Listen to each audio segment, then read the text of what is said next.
বার্সেলোনার লা লিগা জয়ে ছাদ খোলা বাসে উড়ল ফিলিস্তিনের পতাকা। এ নিয়ে লামিন ইয়ামালকে একহাত নিলেন ইসরায়েলের প্রতিরক্ষা মন্ত্রী কাজ। তবে ইয়ামালের সমর্থনে ইসরায়েলকে কড়া হুঁশিয়ারি দিয়েছেন স্পেনের প্রধানমন্ত্রী পেদ্রো সানচেজ। ঐতিহাসিকভাবে স্পেন ফিলিস্তিনের পক্ষে ছিল, ভবিষ্যতে থাকবে বলে মন্তব্য দেশটির প্রধানমন্ত্রীর।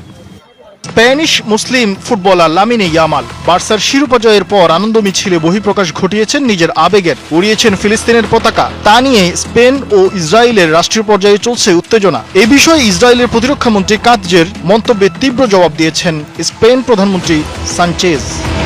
জায়নবাদী দেশটির প্রতিরক্ষামন্ত্রী ইসরায়েল কাজ সামাজিক যোগাযোগ মাধ্যম এক্সে অভিযোগ তোলেন ইয়ামাল ইসরায়েল ও ইহুদিদের প্রতি বিদ্বেষ ছড়াচ্ছেন। হামাসকে সন্ত্রাসী সংগঠন উল্লেখ করে ইসরায়েলি বলেন, লামিনে ইয়ামাল সন্ত্রাসী সংগঠন হামাসের পক্ষ নিচ্ছে। আহ্বান জানান বার্সা যেন আনুষ্ঠানিক বিবৃতি দিয়ে নিজেদের অবস্থান পরিষ্কার করে।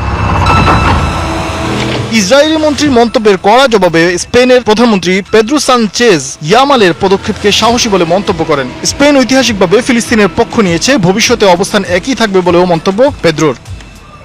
একটি রাষ্ট্রের পতাকা ওড়ানোর বিষয়টিকে যারা ঘৃণা উস্কে দেওয়া বলে মনে করে তারা হয় হিতাহিত জ্ঞান হারিয়েছে, নয়তো নিজের জঘন্য মানসিকতায় অন্ধ হয়ে গেছে। ইয়ামাল কেবল ফিলিস্তিনের প্রতি সেই সংহতি প্রকাশ করেছেন যা কোটি কোটি স্প্যানিশ নাগরিক মনে প্রাণে ধারণ করেন। দ্রুত ইসরায়েলের আগ্রাসন বন্ধ করার আহ্বান জানাই।